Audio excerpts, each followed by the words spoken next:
Today's episode is brought to you by not muting your mic. It's always a good decision. Drop the beat.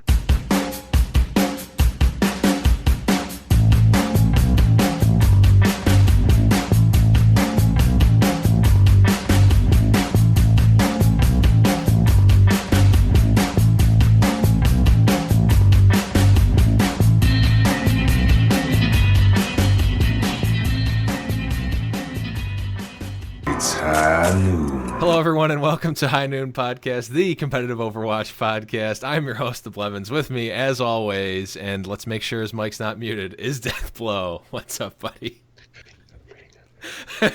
Got him.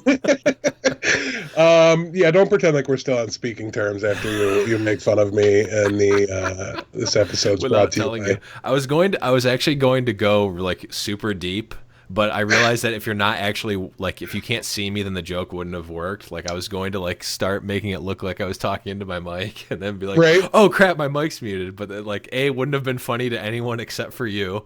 And right. B, would have been a super, like, deep joke that he probably, like, there's a good chance probably wouldn't have picked up on anyway. Yeah, and nobody even knows yet what we're talking about because we haven't told them what happened. And actually, if we don't tell anyone, no one will probably know anyway. But no, it's not our style, though. We cat's own out of the bag. Yeah, we own every single mistake that we do. And that's pretty much what most of the show is. But right. Let's get going because we do have some good stuff to talk about. We've got some housekeeping as always. So guys, we're getting ever closer to our sweet custom URL on YouTube. So head over to YouTube, search for High Noon Podcast, and sub to us if you have not already. It helps us a ton because it's much easier. Instead of saying that, it says head over to youtube.com/High Noon Podcast. That's where we want you to go. That's what we want to be able to say. But if you go there now, it's going to probably spit at you or something. It might bring you there still. I don't know. I haven't really tried, but I don't think it will. I just want it legit. We just need we're like under 30 new subs there. So I think we can get there, but only with your help. Yes. It would probably help if I subbed on my 48 million Google accounts, but I forget to check, and I pretty much only use my High Noon Google account anymore. So. BRB making 30 accounts. But in more relevant to you guys and our fans news, I know I for sure am going to start this week. Deathblow, you have not made that promise yet, but our streams are coming back. We're going to be streaming again. Yes, it's going to be a mixed bag of games. Mm-hmm. I know we'll be talking a little bit in a minute here about some of the things that the Blevins will be playing when he kicks his stream off again. Mine's going to be, it might be some Magic the Gathering Online. It might be some Hearthstone. It might be some Rocket League. I really don't know yet. All I know is I can't play ranked Overwatch and stream at the same time because there's a little bit of a lag there to it. And there's only so much quick play that a person can stomach and handle. Yeah, namely none. Right. So I will be playing some other games, but we do want to make a special concerted effort to be more accessible to you guys so that you can come hang out with us a little bit, get to know us a little better outside of the show when, you can talk to us and things. Yeah. My current plan, which is subject to change, of course, is going to be Wednesday nights around the time of the show. So around 7 Eastern, maybe 8 Eastern is when I'm trying to do. What I want to do is set up that day, own that day, get that day ready, like have that, consistently. And then if I can find it in my schedule and if I can physically do it, I want to add another day and potentially, even another one after that. But with this... Yeah, I'll be taking the less responsible and less effective approach of just streaming whenever I can. Yeah. Because if I set a time, I won't stream outside of that time. And I don't want to limit myself. I want to let what I feel like streaming and that stuff kind of drive what my schedule will be. So I'll nail one down before long, but I'm just going to kind of start by just turning the stream on and going. So. Yeah, I hear you. I hear you, but I'm also doing it a little. I'm going to definitely do Wednesday, and I'm going to try to mix in other days, but I just don't have the ability to make that commitment yet. But Wednesday, I am committing to. The time is still in flux, but we will definitely follow me on Twitter at @the_Blevins for all of the details, because I will definitely be tweeting out when I'm going live. In terms of games, I'm going to try to play Overwatch. I might be able to stream ranked if it's not too laggy. I want to also play Battle Right, and I'll talk a little bit more about this game when we talk about what we did last week. But I want to play Breakaway, this new Amazon Game Studios game, but I'll talk a little bit more about that. It should be funny you mention it, because I also want to play Breakaway. Yeah, but do you have... Oh, I don't have it with me. It's downstairs. But do you have a sweet coin with an alpha key on it? Ooh. No, but until you can prove that you have one, neither do you. I mean, I could run down and get it, but I'm not going to. So I guess I don't have one. But we'll talk a little bit more about that later. But mainly, it's both of us, honestly, are probably not going to be playing mostly Overwatch on stream. So just keep that in mind, guys. I might be, but it's not necessarily so. And last thing we wanted to do for housekeeping, second to last thing, we're still running the T-shirt giveaway, the High Noon Showdown. You guys can enter if you go to our pinned post on Twitter, at High Noon Podcast on Twitter. You can see the details. The Gleam link is there. You can enter there. Super easy. Pick which one of us you think is going to be higher ranked at the end of Season 2. I mean, you could make the easy choice and pick Deathblow, or you could completely close your eyes and ignore how numbers work and pick me. Yeah, you don't have to be right to enter, but you do have to not cop out and vote for both of us. The only wrong answer is voting for both. Right. Because we won't both win. That is 100% true. Right. So definitely keep an eye out for that. I'm going to be tweeting about it more and talking about it more. I've just been lazy, but now I've got some laser focus. And last thing for housekeeping, we do have a new patron hype, Mr. Nathan C. At the, I believe, I'm just not going to say what his level is. I think it's $1, but if it's more, I'm gonna sound like a bum. So I believe Mr. Nathan C. at the $1 level got into the Discord for sure and has been hanging out and chatting with us. And you know, we bring this up almost every week, but the Discord channel has been getting lively, and it's been real fun in there. We have a mix of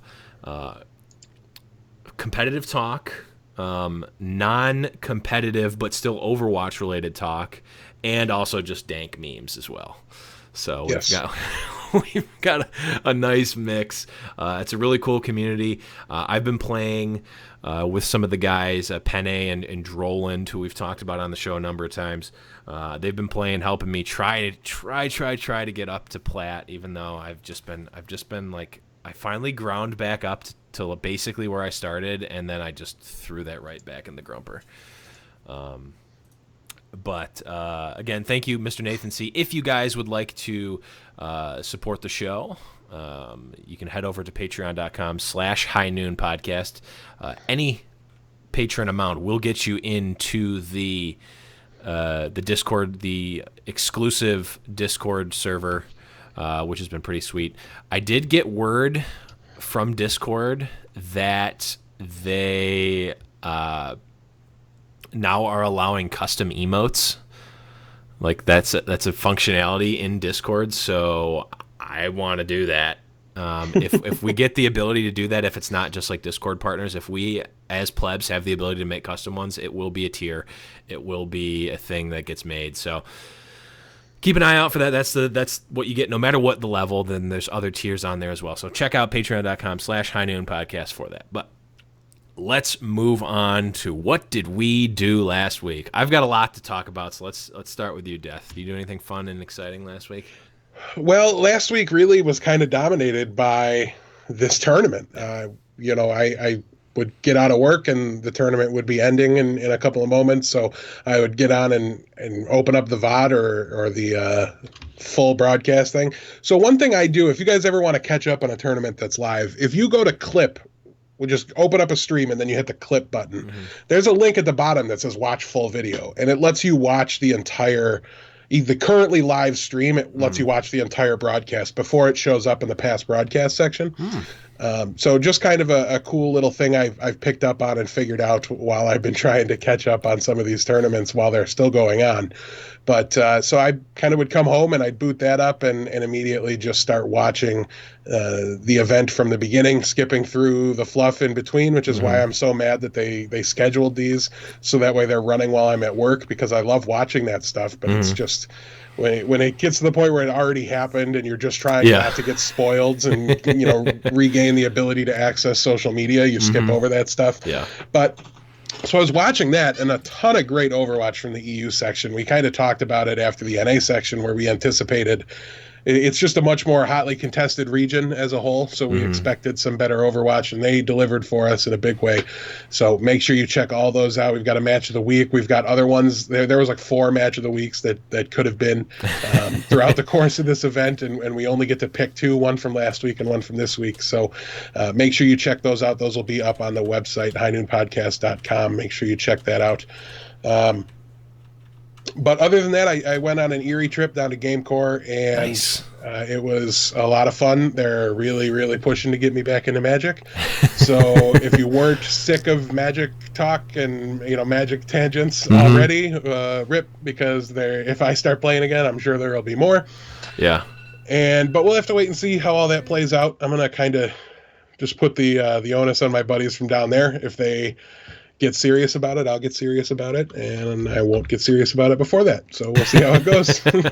I know that feeling for sure. And speaking of serious about it, went on a nice big trip this weekend to TwitchCon. So the long and short of it is TwitchCon was awesome. I'm going to be honest. I booked TwitchCon, X months ago. I don't know, 4 or 5 months ago. Kind of just let it when the event comes up, it's like, oh yeah, TwitchCon is going to be awesome, and then you get 5 months to think about it, and you're like, what are we even going to do here? Like, what's going to go on? And it's like the day comes up, and I'm like, I don't even want to go. It's kind of a weird con, right? Because it's not celebrating a game, right? It's celebrating a platform, and it's a phenomenal platform. We clearly love Twitch and what they do and what they offer the gaming community, but on the surface, it feels like a weird con. It wasn't one on my list of ones I really wanted to go to until recently. Yeah, and I honestly, I didn't go to TwitchCon 1. This is only the second one they've done. Last year was the first. I didn't go to the first TwitchCon, so I really had almost no idea of what to expect for this con. And I've got to say, the long and short of it was awesome. 100% going next year, if able. I don't know why I wouldn't be able, but 100% going. I don't want to spend the whole show talking about it because I definitely could. What I might do is make a video or something talking about it, even though it's not necessarily Overwatch related, post it on the YouTube page just to get something up there. Why not? Because I really do have a lot to talk about. But like I said, saw that breakaway game.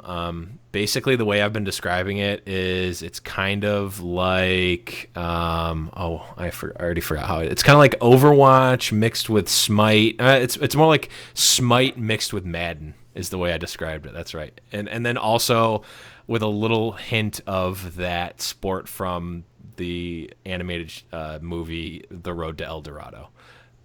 So it's like Smite, Madden, Road to El Dorado. That's what the game was. Smite football. Yeah, Smite football. Yes, that's exactly what it's like.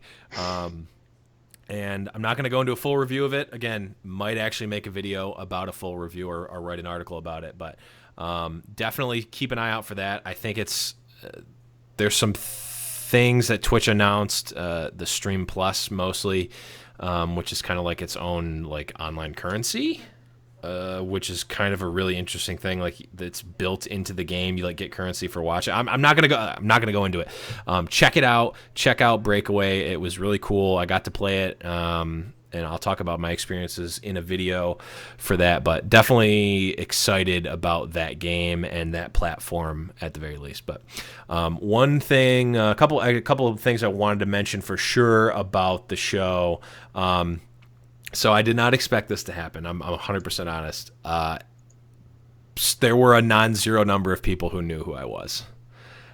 And I was taken aback, I'm not gonna lie. I mean, we've been on, we do this every week for, over a year, and it still feels like it's just us, even though that we like there's people that come and the people that patronize and not patronize, that give their patronage to us, and all this other stuff. Like, it still feels like it's just me and Death talking every week to ourselves. Like, there's Yeah, no because from our perspective, it's no different, right? Like right. it's literally just me and you on a Skype call shooting the breeze, and except we made an outline of what our conversation will be. Yeah, and that's really so. Every we time barely we hit ever one follow of these, anyway.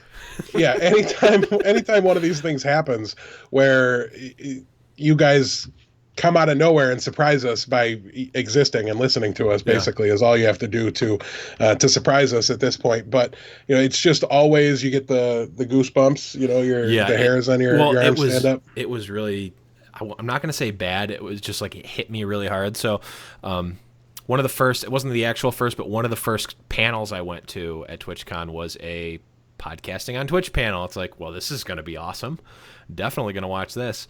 And huge shout outs to John, aka Kicked Tripod, and Jimmy DJ Tyrant from the Payload podcast for putting on that panel, as well as the other two. There were two other people on the panel, but they're not in an Overwatch podcast, and I don't remember who they are, so I apologize to them. But huge shout outs to John and Jimmy. Met them from the Payload podcast. Great panel, by the way. And side note about the panels at TwitchCon, if you go on the Twitch subreddit, there is a list of, I think someone compiled all of the videos of every panel from TwitchCon. Absolutely recommend checking those out. There's some panels I didn't get to watch at TwitchCon. I'm going to go back and watch. Really great, like super, like, down to earth, like you're hearing great panels from the professionals and streamers and people in the industry that you want to hear from. It was like fantastic. That was like, the expo hall was great, and like seeing all the new games and stuff was great, but the panels were the best. So huge shout outs to John and Jimmy. But I go up and I wanted to ask a question at the end, and I'm like going up to Kick Tripod, and he just goes, "Oh, High Noon Podcast." I'm like, yeah, that's me. So that was super cool. Got to chat with him. Definitely would love to have those guys on the show. I'm gonna be 100% honest. I had not listened to a lot of their podcasts before, but I listened to, I think, 3 or 4 episodes on my egregiously long trip back. And I'm hooked. I like their show a lot. John and Jimmy and the other and the other two people on the show, that names are fleeting right now, were super great. So love to have you guys on the show. If you're listening, I will definitely reach out separately as well. And real quick, because I don't want to take up too much time, I also met one of our Twitter followers, Miss Jinx, and she was the one that it hit me like out of nowhere. Like, I went up to her. I didn't know who she was at the time. Sorry, I'll admit it. And I went up to one of the booths and I was asking, and she like points at my shirt and she's like, "Oh, I feel like I've seen that symbol before." I'm like, "Yeah, it's McCree's Ultimate." She's like, "No, I know that." And like, it's something like clicked. And she goes, "Wait, High Noon Podcast, are you Blevins?" And I was like, I was like about to just like walk away. Like, I don't know what to say here. It's too awkward. I just don't know what to say. But no, it was great. And she was great. But yeah, so shout outs to Ms. Jinx as well. And last thing I wanted to say was I met the CEO of Counterlogic Gaming, Devin Nash.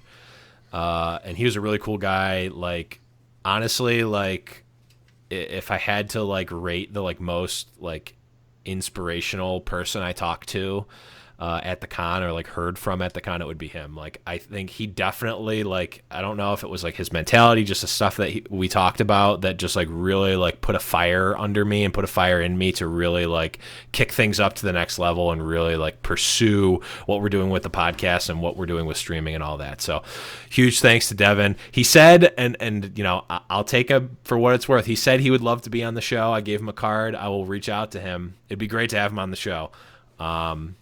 But, he's a super busy guy, but I would love to have him on the show. So, long-winded way of saying TwitchCon was awesome. It certainly sounds like it was. And was that the first place that the game Breakaway had been played. I saw a It was 10-minute the video of like a. first. It so the con started on Friday. Thursday night, Amazon did like I'm saying it was secret because I didn't know about it, but it was not secret. A party beforehand where they like announced the game exists and showed it. Okay, So because I know, like, yeah, I know they had like a first ever exhibition match or whatever, oh yeah, and they it were was just so playing. new. I figured it had to be at TwitchCon. Yeah, So they just announced it, and for what it's worth, and the reason that TwitchCon was the platform for announcing it is that Amazon owns Twitch. Mhm. So Amazon Game Studios like works with Twitch in some capacity because they're owned by the same company, the giant parent company of Amazon. So Gotcha. makes sense. But yeah, definitely cool. Definitely a great experience. Recommended to anyone who's thinking about going, et cetera, et cetera. So I definitely the closing thing is that I've got some goals for myself, the podcast and whatnot for next year, and I've got goals for the sooner con of BlizzCon. So I've got some plans, some goals, some ideas to execute in the upcoming month for BlizzCon. So hopefully I'm that'll be. excited for all the extra work for me that entails. Yep. But let's move on. We do have some good stuff to talk about, and we didn't tease it enough because I'm just so tired and also excited about TwitchCon. We do have an interview coming up, our first non-live interview, meaning we interviewed someone who's dead. No, an interview we pre-recorded before, but Yes, we. and if you're wondering why we never explained about the muted microphone thing at the top of the show, it's because when I recorded it, obviously Blevins was traveling back from TwitchCon after the event. He didn't catch as much of the tournament as he was hoping to as a result of it and everything. So I was the only one able to be there for the interview. And when I recorded it, my microphone was muted. So he could hear me, but the recording couldn't. So I had to then, instead of having the Organic. video where, right, like his face would have taken over, we would have just kicked Blevins out of the show for a little while Yeah. and had him on and done all that. Instead we were just going to have audio, which for most of you guys won't be a problem since you listen on iTunes, which is why it wasn't a tragic deal. But nonetheless, I was disappointed. I created more work for myself than was necessary, and it degraded the listening and viewing experience to a minor extent. So my apologies for that. But like he said, it was the first time we've ever done an interview like that. I haven't streamed in forever. Like I haven't even opened that program in so long, XSplit. But nonetheless, we still were able to keep it and use it. So I just had to re-record asking the questions over again. Yeah, and honestly, I listened to the beginning of it, and it was pretty seamless. I honestly didn't realize that you re-recorded it. So kudos to Death for picking up the fumble. You should have just never told me that you did that, and I would have totally botching it. for not completely destroying our first interview. But let's move on to the tournament talk. We've got a couple of upcoming tournaments that I think are going to be really interesting, and we'll talk a little bit about what we've seen from. So we've got the APAC Premier, which is the Asia Pacific Premier Tournament. A lot of Asian teams, Korea, China, I believe. Is there any other countries represented in that tournament? So I'm not 100% sure. Okay. It's really, I think, anybody from the Asia Pacific region Yeah. Can get in, and then we also have, I believe they're invitees, or maybe they're just deciding it. So invitees to that are NRG and Rogue. So we're getting a little cross pollination, like we kind of wanted to see. I'm just hoping that Asia Pacific doesn't just go, you know what, you guys did great in nurturing the scene. We'll just take it from here. We'll just take it from here. Just get big timed by Asia Pacific, because I really, you know what, screw it, we're moving. We're High Noon's going to Korea. We're moving to Korea, but no, so that's gonna be a cool one, and I think this next tournament might be even more exciting to me because it's a league, a Korean league brought to us by OGN, a huge Korean esports organization that puts on tons of tournaments, esports tournaments for the year. The Overwatch Apex Season 1, hosted by OGN, is again going to feature a number of top Korean teams, Chinese teams, and other Asia Pacific region teams, as well as NRG, Rogue, Envious, and Reunited. So some of the creme de la creme going up in EU and NA, going up against the Asia Pacific region. That should be a really interesting league to watch. Yeah, I'm really excited for it. I know we do talk about it a little bit in the interview, but so we don't want to go into too much detail. But even some of the Asian teams you'll notice because they came over and played in the the NA Weekly. LW, what's the Luxury Watch? Luxury Watch, yep. Won one of our weeklies, and they will be in that event, as well as MVP Space, which was really the first Asian team to come over and play in our weeklies. Did very, very well, considering the lag and the time of day that they're forced to play in our tournaments. It was really impressive outing by them. So these are offline. I'm about 90% sure on that. So otherwise, they wouldn't be traveling to Asia to play in them. They're online technically because there's still no LAN tournament. It's just their local. Okay. Well, either way, played. Yeah. Ping will eliminate itself from the equation since they're traveling over there, and it's going to be the first opportunity, these two events, to really mesh what we've seen on a week-to-week basis of EU and NA with the unknown, often far superior Asia region to play against them. And I tried to get a little bit of insight from Captain Planet about what we might expect from them, or what what their metagames look like. So we'll listen to that in just a little bit. But any answer that could be given to a question like that is really just I'm losing my train of thought here, but yeah, any answer to that question is really just guesswork. Yeah, we don't know. We haven't seen it enough, unless you're really into watching foreign language VODs where you can't understand the commentators. I'm sure there's some ability to get that information, but I don't know that anybody really knows it off the top of their head. When you start listening to the Overwatch casters like ZP, Mitch, Hex, when you start listening to them at 2x speed, they basically sound foreign. So, yeah, because that's basically what I've been doing with watching my Overwatch VODs. If I watch them on YouTube, I pretty much won't watch any video on YouTube anymore unless it's Bob Ross at regular speed. Everything is 1.5 speed. You just gain so much. You just gain so much more of your life back. It's true. It's almost like it's a calculable percentage. Yeah. How much of your life? Yeah, exactly. So, but yeah, those tournaments are going to be sweet. Those events are going to be sweet. It's really going to be nice to see the crossover. We will definitely be focusing on those week to week. But the biggest thing ever in the world of Overwatch that's happened so far, Eleague finally finished. Death. Yeah, but there was really no surprises, right? Like nothing crazy happened. We knew when we talked about the last episode, Envy made it in. They were both of our picks from the NA side to kind of, make it to the finals. Yeah. And you watch it through, and sure, there was some great matches, but oh wait, Envy didn't win this event, you guys. Rip. Yeah, it was some incredible Overwatch through the entirety of the EU bracket. We have matchups where it's Rogue versus FaZe, and Rogue is facing elimination down 2-0 against FaZe, and climb back, pull out the reverse sweep to move on to face Misfits in the finals of the EU bracket, and that goes to 5. And it was just absolutely incredible to watch that match. That's our match of the week, is Misfits versus Rogue in the upper bracket finals for the European group stage. It was, I don't even know how to say it. I've never watched a match of Overwatch, seen something happen and go, well, that's it. Like it's over now. It's done. And then just been stone cold wrong. I mean, there's been times you didn't think that a point would get captured and then they pull it off. That's not what I'm talking about. Yeah. I'm talking about Misfits punted.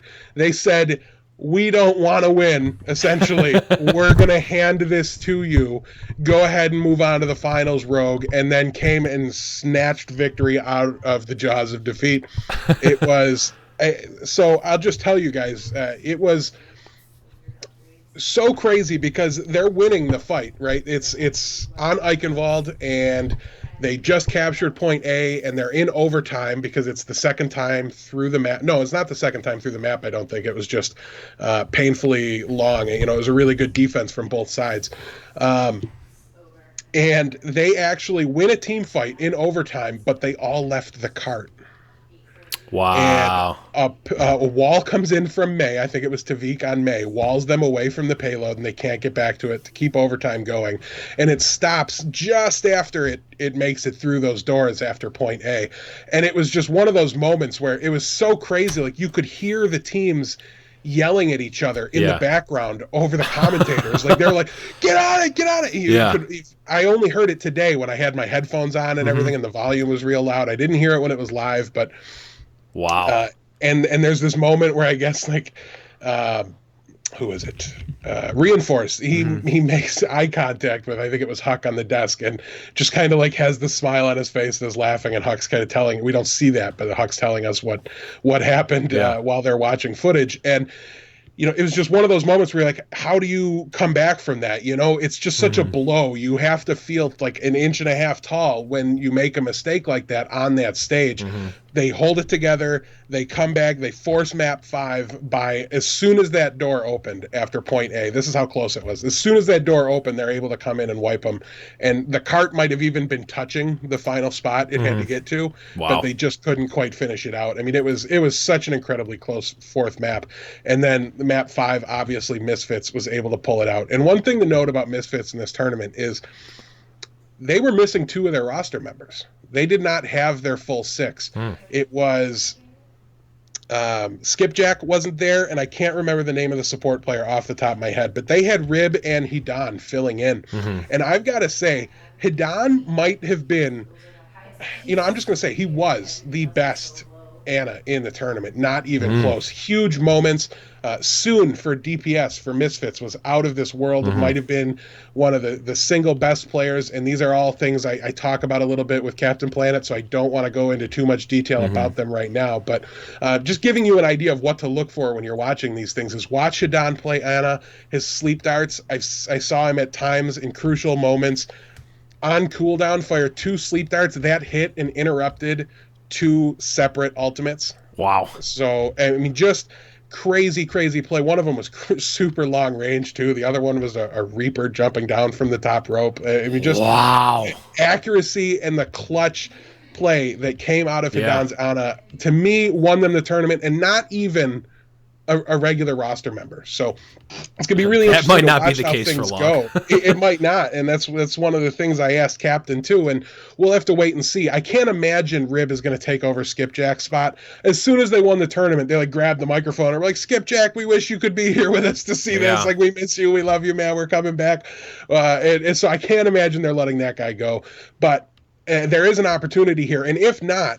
And this is something Captain brought up to me, and I hate spoiling things that we're going to say. We might have some of the bigger free agents in a long time. Yeah, so that's true. There hasn't been like huge names in the free agent pool in a while. I mean, Mendo, I guess, kind of still is, although I don't know his full situation. But he's clearly not super interested in joining a team at the moment, or at least any team. He wants the right team.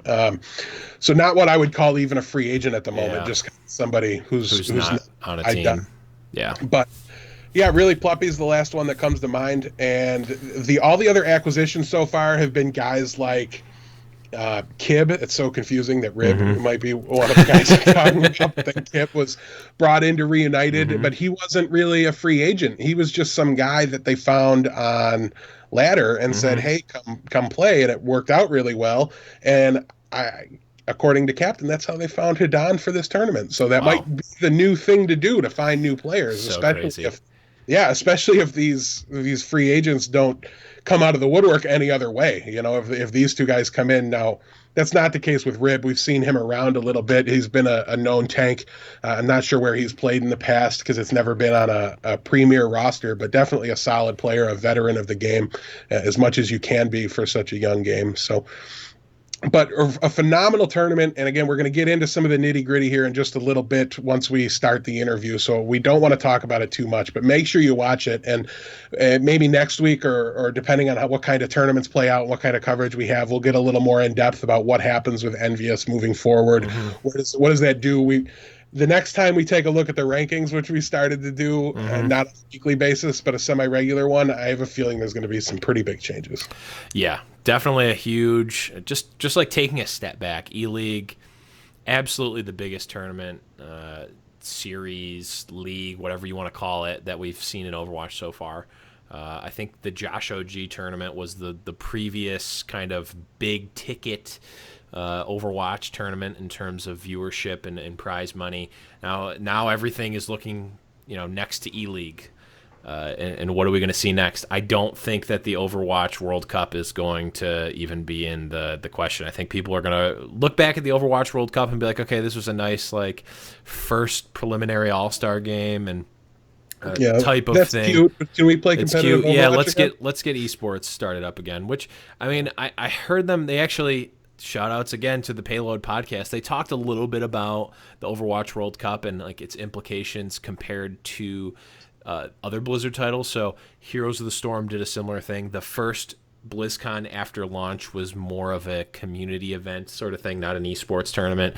Hearthstone was a tournament, but it wasn't an esports tournament. It was like Crip and Artosis and a bunch of invited players playing in a event probably similar to the Overwatch World Cup. So after hearing their discussion on it, I'm honestly a little more sold on it, but I still would have liked to from our perspective, people who have been following the competitive scene since before there was a scene to follow.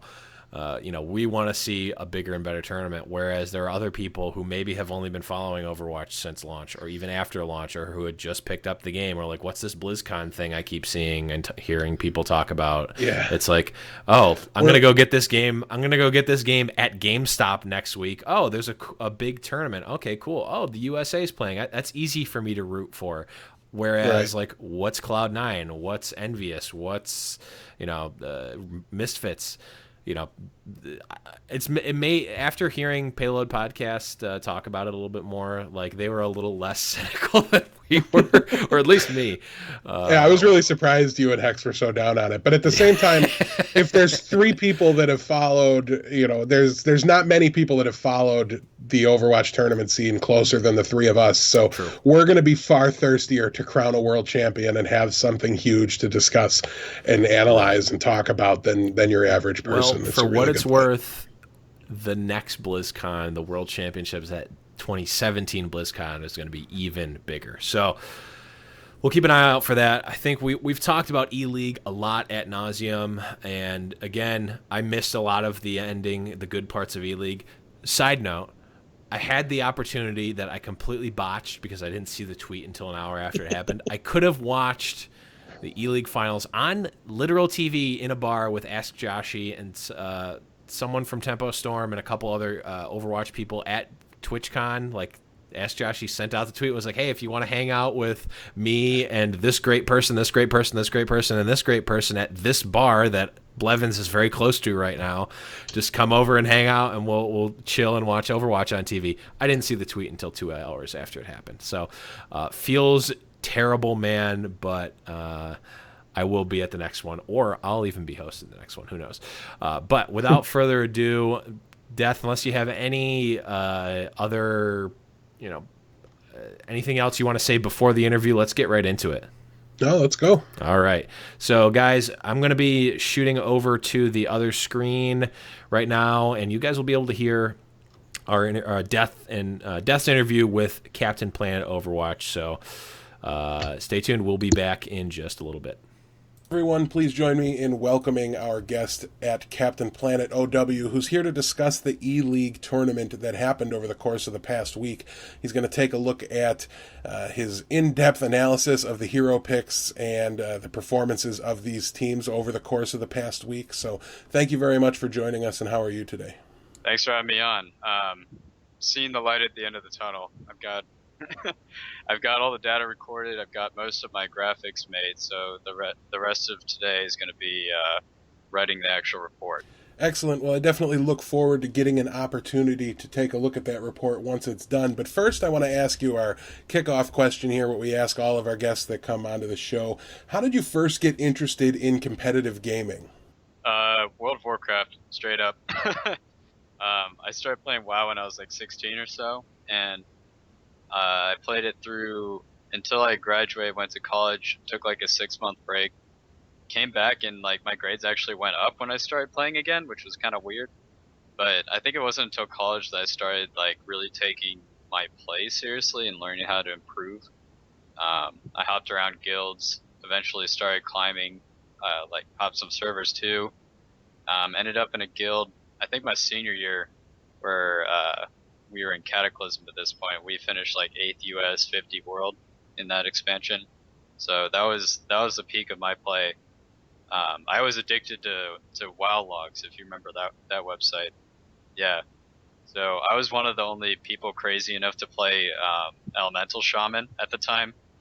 So yeah. So there's like a select few of us that could actually play the class at a competitive level. So I like seeing my numbers at the top of the charts there.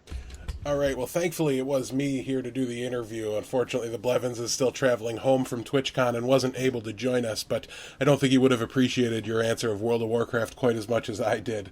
To move us into the actual coverage of the tournament here, starting with the Sunday action last week, which heroes really stood out to you as having the highest and lowest pick rates throughout the course of the event? Highest, I wouldn't really say it stood out because it's been a consistent thing for almost ever. Lucio was the highest by far. He's an instant pick. Doesn't matter what the game mode is.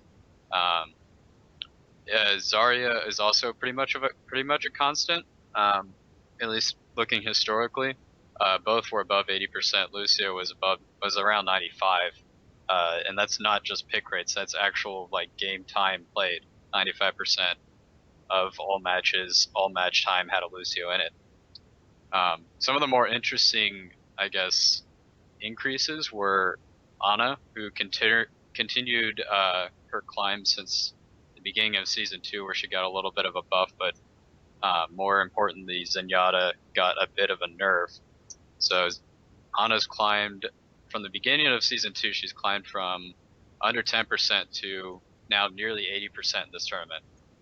Um, Along with her, she's dragged up May and Reaper. Um, Before this tournament, people were using the like tank meta, the tank strats, to abuse Ana's Nano Boost ult on because she can charge her ult so fast. Apparently, what was going on behind the scenes, though, is in the lead up to this tournament, in the scrims that I can't watch and so I can't get the data from, pros started to realize how damn good. Sorry, I dropped something. How damn good Reaper is with Nano Boost. And I think a lot of us maybe kind of called that from the beginning, but no one was willing to try it. But with all the scrims all the scrims and all the practice that the teams were doing before the tournament, they found out that Reaper's pretty good. I'm going to flip the script on one of my questions here. Initially, I was going to ask you what changes do you think would bring up some of the least picked heroes in the game, but specifically, I'm kind of surprised about the Lucio pick rate considering the sizable nerf that he experienced in the last patch. So, can you kind of tell me, is there anything you can think they might be able to do to kind of bring Lucio down to match the level of the rest of the supports as far as how often he's seeing play? They need. Well, my I actually kind of played with this a little bit in my last report. Since Lucio is in every match, why not just bake his abilities into the game and remove him? That was my grandmaster plan. But in terms of realistic things they could do, releasing a new hero or altering a current hero to do some of the things that Lucio does, specifically the speed boost, could eat into his usage and make it so he's not so required. Uh, I think the only thing that I've heard someone what would you call it, suggest, is that makes a little bit of sense, is to make Soldier 76's dash an aura similar to Lucio's, but it would obviously only work when the 76 is dashing too. I don't know how that would make sense lore wise though. Yeah, that's a really good point. It seems like everybody is pretty universally accepting the fact that no matter what the speed boost is that Lucio's providing, as long as one team has the potential to have it, the other team will have to have it. So it's a matter of everybody's kind of playing chicken where nobody's willing to both stop playing Lucio at the same time. Yeah, and that's the only way. Lucio's speed boost is the only way to positively affect your teammates' movement. You can slow down the enemies with Mei, but yeah, there isn't really an alternative. And in a game that's so movement heavy like Overwatch, you need an ability like that. So I think the more likely scenario would be they release a new hero that does something similar. Going into this tournament, it really looked like we were going to see a ton of the triple support and tank compositions that we'd started to see in some of the earlier tournaments leading up to this. Even, think teams like Ninjas and Pajamas were going out of their way to play 4 tanks and 2 supports. So a lot of us really kind of theorized that the meta was going to devolve into nothing but those kinds of compositions. Can you tell us how often were some of these lineups used? It's not that it's deteriorating necessarily. The core is still there, or at least I guess the pros have optimized it to the point where they realize the main like 5 heroes you need. You need a Lucio, you need a Zarya, you need an Ana, you need a Reinhardt, and a Reaper. The final hero is kind of a flex pick, so we were seeing a lot of Maze depending on if they're on offense or defense. There are even some offensive Maze, but one of the better ways to slow down a nano boosted tank or nano boost. Well, you can't really slow down a nano boost Reaper, but shutting down an Ana, shutting down the nano boost, May is one of the better ways to do it with the ice wall, with the freeze, with the ult. But other DPS that we were seeing were like McCree, Tracer, not Reaper, Genji. There was some Genji play. Just looking at the chart here real quick. You'd see some Winstons, some Roadhogs, depending on the map, but we definitely moved away from the 4 tank, the 3 tank lineups. In fact, Roadhog saw a huge drop in usage compared to last week, down from roughly 45% to 20 overall. The next thing I want to talk about here, Captain, is how these LAN events, especially this one, really provide us with an opportunity to take a look at the differences between the EU and the NA metagames. So since these events kind of played out, like 2 separate events seem to have played out, and then the winners of each one faced each other for a grand finals, we really had 2 separate metagames here, one EU and one NA. So can you tell us what the differences that really stood out to you were throughout the course of the week? Just looking at the numbers right here, we saw a lot more. It ends up being a little bit split by map choices. NA was a lot more likely to take their maps to King of the Hill. And then on King of the Hill, NA was far more likely to use a Reaper on King of the Hill rather than any other hero, really. It seems like the EU guys were preferring the Tracer and the Genji to Reaper. Mhm, mhm. In terms of other map choices, let's see here.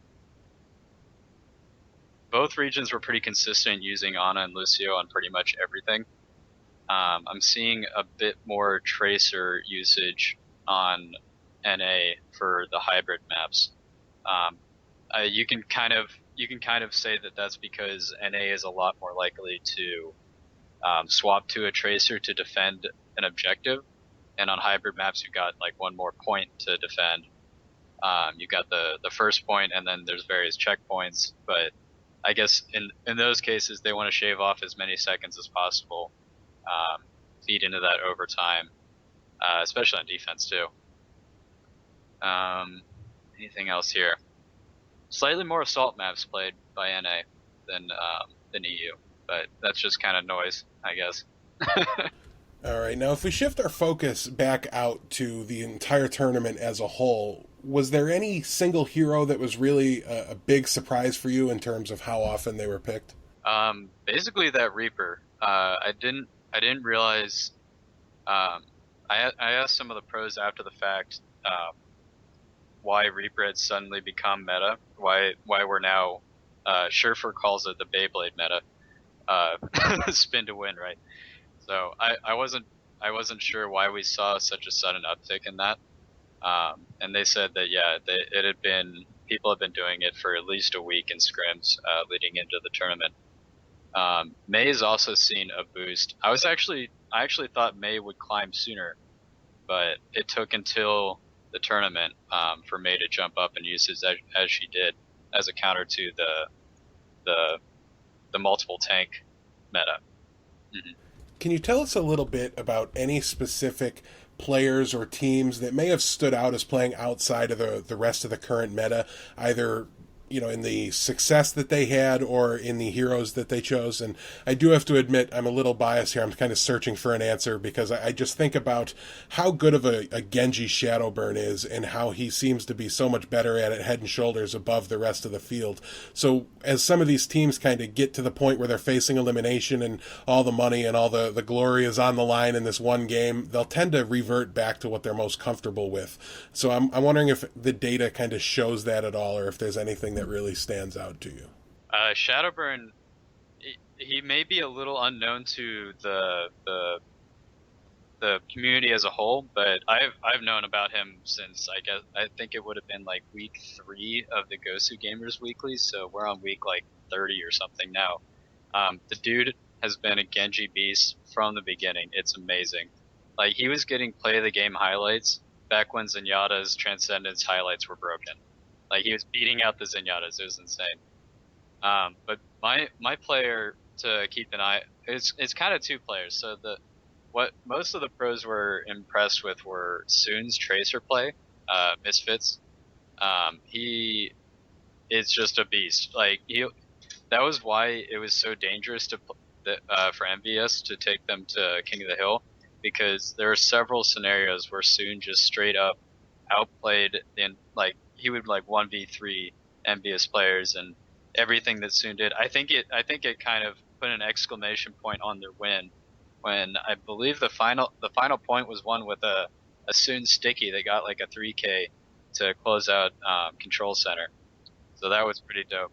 That might have been the single greatest play of the entire tournament, because it really looked like Misfits was about to lose that point. They looked done. It looked like the comeback was about to just keep rolling, and Envy was about to gain some momentum. But then, seemingly out of nowhere, this triple kill comes out of nowhere on the kill feed, and it's Soon responsible for it with his pulse bomb. It flipped the point and then just immediately ended the match. It was really great, and while I don't think this match will be our match of the week, our listeners need to make a point to watch the finals anyways, because it was a really, really good match, and keep an eye out for that moment, because it was definitely something special. Yeah, and then the other player I wanted to make a point out was, I was watching IDDQD's stream last night, and he got asked this question more or less, and he said, look at Hidan. Hidan was Misfits on a stand-in. They apparently picked him up off the ladder, and he'd never been to a LAN before, he'd never played in a tournament before, and he just beat out everyone playing Ana. The dude had, I'm looking at 83% win on Kings Row offense, 60% win on defense, 100% win on Hollywood offense, 75% win on defense, all on Ana. And anything above 50 is really awesome. And apparently, when you're talking about Shadowburn's Genji being head and shoulders above the other Genjis, it seems like Hidan's Ana is exactly the same way. A recurring topic on our show is how to improve the viewer experience for the audience at home watching on Twitch, or in this case on TBS. We talk a lot about different ways that you can kind of improve things, and something that's come up at least once, maybe twice, is getting to know the players a little better. And one of the ways to do that is by providing more stats, whether it be in-game or out of game, just somewhere where we can go, or the event organizers and the broadcasters can go to kind of provide some more information to the viewer, so we can get to know these players and purely define who we're rooting for, who we're rooting against, and who some of our favorites are. Is there anything you can think of that would either make your life easier or make the viewer experience that much better going forward? In terms of things that would make my life easier, if there is a way to just access any and all of this data without having to watch VODs to record it by hand, that would just be great, right? I'm talking about like a game API, like an export of just stats and columns. That's all I want. In terms of the viewership, something needs to be done to make it more viewer like it. I don't know what they can do. I'm not a game designer. I don't know exactly what they changed to make it more watchable. I only have a couple things that I can, like, just really nitpicky stuff. The the white text on the red team, it really messes up with Twitch's encoding. So you can barely ever read it unless it's like the highest quality, and it never is. So if they had either changed how the text looked or made the color a bit, this is actually something that observers can do that I haven't seen anyone actually do. Is they go into the settings and pick a custom colorblind setting to make the red less red, and that helps so much. But obviously, that's just like the tiniest little nitpick, right? Um, if there was some sort of indicator of, I guess you can see alt charge, but one of the things that viewers tend to miss that is incredibly important for knowing how like impactful an engagement was is how much alt charge was spent, how much alt charge was not spent, or how much alt charge you're like losing when you swap heroes. It's all about the ultimates in Overwatch. So if you know some sort of rate if you have like an ultimate charge rate per player, or I know that like in MOBAs there's all sorts of like economy graphs you can bring up and that sort of thing. The economy in Overwatch is ultimate charge. So if there's some better way to display that, I would be all over it. We talked a little bit about Hidan and the performance that he had and how strong he was on his Ana play. And that wasn't the only stand-in for Misfits. As we mentioned, Rib also was filling in for Skipjack in the tank position. Now, there's a lot of love between Misfits and Skipjack, and I can't imagine they make a change there. But how do you imagine Misfits handling this roster going forward, considering they just had two players play really well on a really, really stressful stage? Do you expect any shakeups or anything along those lines for this team? Well, I know Skipjack's going to stay, just based on their social media and how much they love the guy. Hidan, I'm not sure. It seems like I would probably guess that maybe a couple of the NA teams may have shakeups, so it may be in Hidan's best interest to see who comes knocking. I don't know about Misfits in particular. I do know they won with that squad, but it was less the. I don't want to like put their achievements down, but it was less the people and more the strategy that they practiced and the lineup that they brought. Um, they were playing that core lineup of the Ana, the Mei, the Zarya, Reinhardt, and Lucio, and then the plus one. The plus one I think was usually Nevix playing whatever hero. They practiced that lineup more than anyone else, and it seemed like everyone else had different lineups for different sections of maps, whereas Misfits could just roll through whatever map they felt like with that core, and that's what ended up leading to their victory. So, in essence, they don't have to do any lineup, any roster shakeups, because it was their preparation and their strategy that won out, not their individual play. And I'm excited that there's actually some good free agents for once. It seems like everyone's locked up. Yeah, since the old school days of Pluppy playing on different teams every week and that team seeming to win that goes to weekly that week, there really hasn't been a lot of high profile, sought after free agency talent. Just been kind of maybe one person or something. Too Easy comes to mind, but he even just formed a new roster instead of trying to find a new home and trying out for some other squads.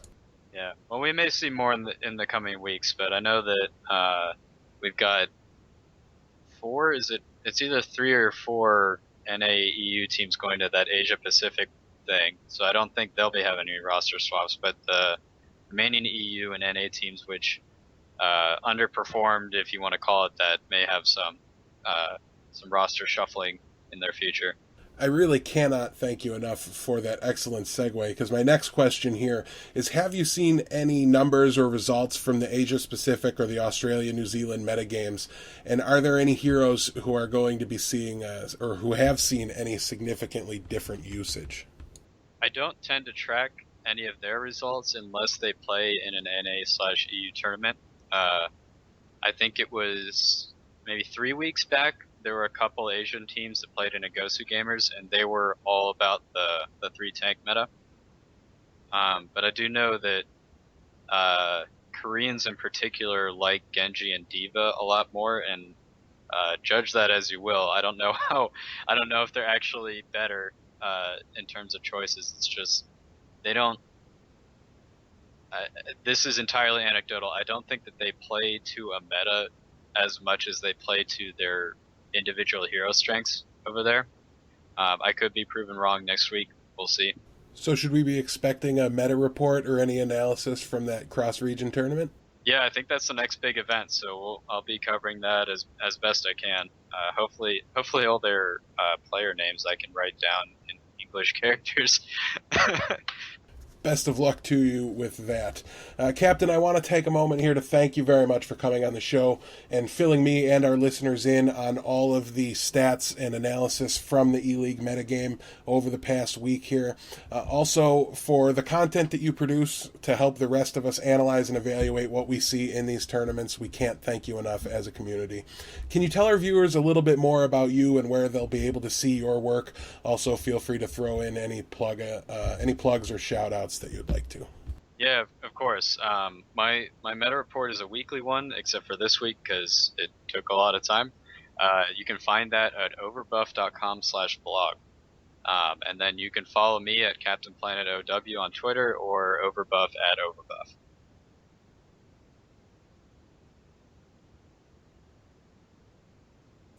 All right, guys, we are back. Deathbow's he's still there. Oh, yeah. So, huge thanks to Captain Planet OW for that interview. That was the first time I heard of it. That was a great interview. Well, thank you. And thank you to Captain Planet, as you said, because I could not have done it without him. That is a scientific fact. Well, yeah, you literally can't interview someone without them being there. Okay.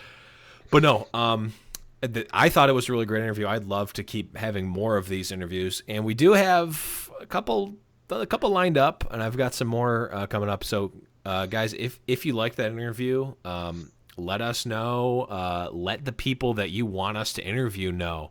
I'm going to make a concerted effort to reach out to more people, try to get some more interviews and more people on the show.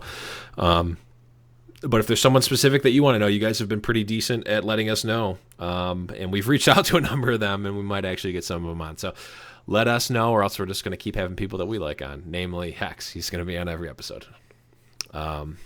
Maybe not every, but but that was my first time ever interviewing anybody. So if you have any critiques, I would love to hear them. You know the kind of questions we'll ask now when we get the opportunity. And I did have one feel critique. Free to add others. If you could just not mute your mic next time.